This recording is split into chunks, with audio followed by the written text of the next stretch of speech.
सूत जी कहते हैं, महर्षियों, माया मोहित नारद मुनि उन दोनों शिव गणों की यथोचित शाप देकर भगवान शिव के इच्छावश मोह निद्रा से ना जाग सके।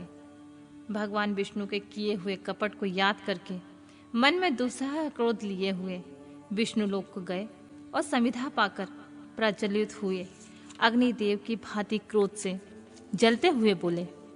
उनका ज्ञान नष्ट हो गया था, इसलिए वे दुर्वचन पूर्ण व्यंग सुनाने लगे।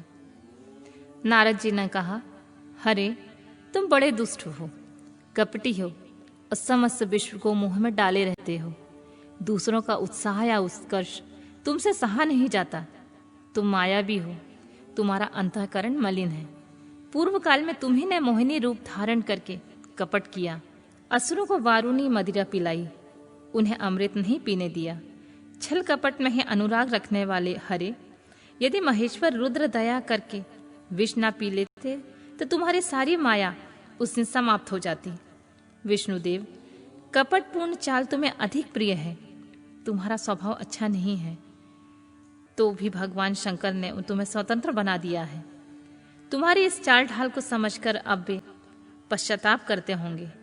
अपनी वाणी रूप वेद की प्रामाणिकता स्थापित करने वाले महादेव ने ब्राह्मण को सर्वोपरि बताया है। हरे, इस बात को जानकर आज मैं बलपूर्वक तुम्हें ऐसी सीख दूंगा जिससे तुम फिर कभी ऐसा कर्म नहीं कर सकोगे। अब तक तुम्हें किसी शक्तिशाली या तेजस्वी पुरुष से पाला नहीं पड़ा था, इसलिए आज तक तुम निडर बने हुए हो। परंतु विष्णु, अब तुम्हें अपनी करनी का पूरा पूरा फल मिलेगा। भगवान विष्णु से ऐसा कहकर माया मोहित नारद मुनि अपने ब्रह्म तेज का प्रदर्शन करते हुए क्रोध से खिन्न हो उठे और शाप देते हुए बोले, विष्णु, तुमने स्त्री के लिए मुझे व्याकुल किया है। तुम इसी तरह से सबको मुंह में डालते रहते हो। यह कपटपूर्ण कार्य करके तुमने जिस स्वरूप को मुझे संयुक्त किया था, उसी स्वरूप से तुम मनुष्य हो जाओ और स्त्री के वियोग का दुख भोगो। तुमने जिन वानरों के समान मेरा मुख बनाया था, वे उसी के समय तुम्हारे सहायक हों।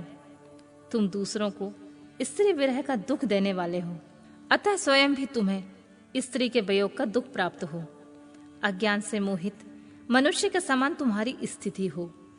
अज्ञान से मोहित हुए नारद जी ने मोहवश श्री हरि को जब इस प्रकार का शाप दिया, तब उन्होंने शंभु के माया से प्रशंसा करते हुए उस शाप को स्वीकार कर लिया। तदनंतर महलीला करने वाले शंभु ने अपनी उस विश्व मोहिनी माया को, जिनके कारण ज्ञानी नारद मुनि भी मोहित हो गए थे, खींच लिया।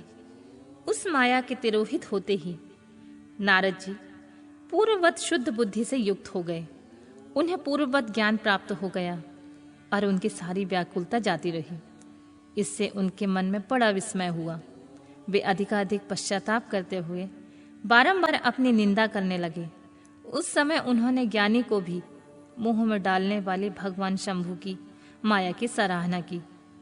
तदंतर यह जानकर कि माया के कारण ही मैं भ्रम में पड़ गया था, यह सब कुछ मेरा माया मोह जनित भ्रम ही था, वैष्णव शिरोमणि नारद जी भगवान विष्णु के चरण में गिर पड़े। भगवान श्री हरि ने उन्हें उठाकर खड़ा कर दिया। उस समय अपनी दुर्बुद्धि नष्ट हो जाने के कारण वे यूं बोले, नाथ, माया से मोहित होने के कारण मेरी बुद्धि बिगड़ गई थी, इसलिए मैंने आपके प्रति बहुत दुर्वचन कहे, आपको शाप तक दे डाला। प्रभु, उस शाप को भी आप मिथ्या कर दीजिए। हाय, मैंने बहुत बड़ा पाप किया है, अब मैं निश्चित ही नरक में पड़ूंगा। हरे, मैं आपका दास हूँ, बताइए मैं क्या उपाय, कौन सा प्रायश्चित करूं जिससे मेरा पाप समूह नष्ट हो जाए, मुझे नरक में ना गिरना पड़े। ऐसा कहकर शुद्ध बुद्धि वाले मुनि शिरोमणि नारद जी पुनः भक्ति भाव से भगवान विष्णु के चरणों में गिर पड़े। उस समय उन्हें बड़ा पश्चाताप हो रहा था। तब विष्णु भगवान ने उन्हें उठाकर मधुर वाणी में कहा, तात, खेद ना करो, तुम मेरे श्रेष्ठ भक्त हो, इसमें संशय नहीं है। मैं तुम्हें एक बात बताता हूँ, सुनो। उससे निश्चय ही तुम्हारा परम हित होगा, तुम्हें नरक में नहीं जाना पड़ेगा। भगवान शिव तुम्हारा कल्याण करेंगे। तुमने मत से मोहित होकर जो भगवान शिव की बात नहीं मानी, उसकी अवहेलना कर दी थी, उसी अपराध का भगवान शिव ने तुम्हें ऐसा फल दिया है, क्योंकि वे ही कर्म फल के दाता होते हैं। तुम अपने मन में ही दृढ़ निश्चय कर लो कि भगवान शिव की इच्छा से ही सब कुछ हुआ है। सबके स्वामी परमेश्वर शंकर ही गर्व को दूर करने वाले हैं। वे ही परब्रह्म परमात्मा हैं। उन्हीं का सच्चिदानंद स्वरूप से बोध होता है। वे निर्गुण हैं और निर्विकार हैं। सत्व, रज और तम, ये तीनों गुणों से परे हैं। वे ही अपनी माया को लेकर ब्रह्मा, विष्णु और महेश इन तीनों रूपों में प्रकट होते हैं। निर्गुण और सगुण वे ही हैं। निर्गुण अवस्था में उन्हीं का नाम शिव है और वे ही परमात्मा महेश्वर, पर ब्रह्मा, अविनाशी, अनंत और महादेव आदि नाम से जाने जाते हैं। उन्हीं की सेवा से ब्रह्मा जी जगत के सृष्टा हुए हैं और मैं तीनों लोकों का पालन करता हूँ। वे स्वयं ही रुद्र रूप से सदा सबका संहार करते हैं। वे शिव स्वरूप के सबके साक्षी हैं। माया से भिन्न और निर्गुण है। स्वतंत्र होने के कारण वे इच्छा के अनुसार चलते हैं। उनका विहार, आचार, व्यवहार उत्तम है और वे भक्तों पर दया करने वाले हैं।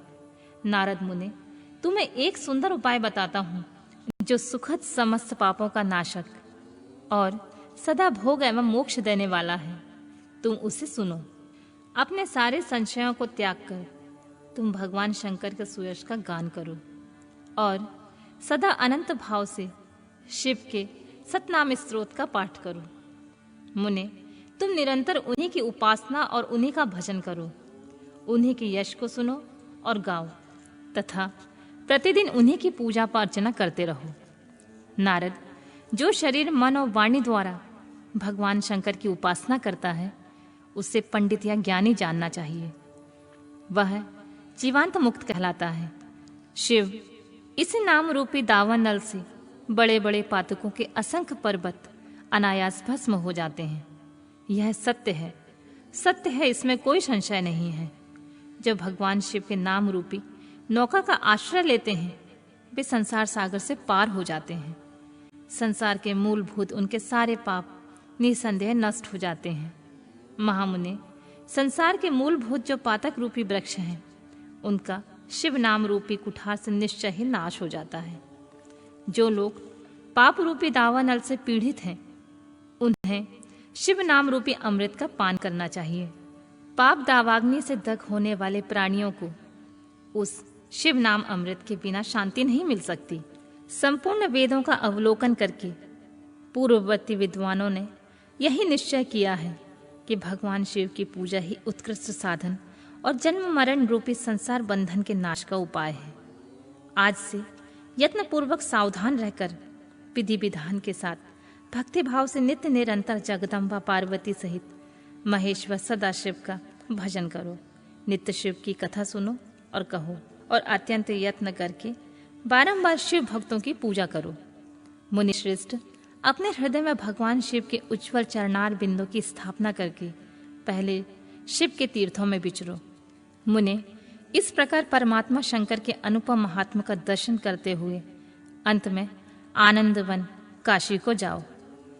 वह स्थान भगवान शिव को बहुत प्रिय है। वहां भक्ति पूर्वक विश्वनाथ जी का दर्शन पूजन करो। विशेषतः उनकी स्तुति वंदना करके तुम निर्विकल्प हो जाओगे। नारद जी, इसके बाद तुम्हें मेरी आज्ञा से भक्ति पूर्वक अपने मनोरथ की सिद्धि के लिए निश्चय ही ब्रह्मलोक में जाना चाहिए। वहां अपने पिता ब्रह्मा जी के विशेष रूप से स्तुति वंदन करके तुम्हें प्रसन्नता पूर्वक हृदय से बारंबार शिव महिमा के विषय में प्रश्न करना चाहिए। ब्रह्मा जी शिव भक्तों में श्रेष्ठ हैं। वे तुम्हें बड़ी प्रसन्नता के साथ भगवान शंकर का महात्म तथा सतनाम स्त्रोत सुनाएंगे। मुने, आज से तुम शिव आराधना में तत्पर रहने वाले शिव भक्त हो जाओगे और विशेष रूप से मोक्ष के भागी बनो। भगवान शिव तुम्हारा कल्याण करेंगे। इस प्रकार प्रसन्न चित्त हुए भगवान विष्णु नारद मुनि को प्रेम पूर्वक उपदेश देकर श्री शिव का स्मरण, वंदन और स्तवन करके वहां से अंतर्ध्यान हो गए।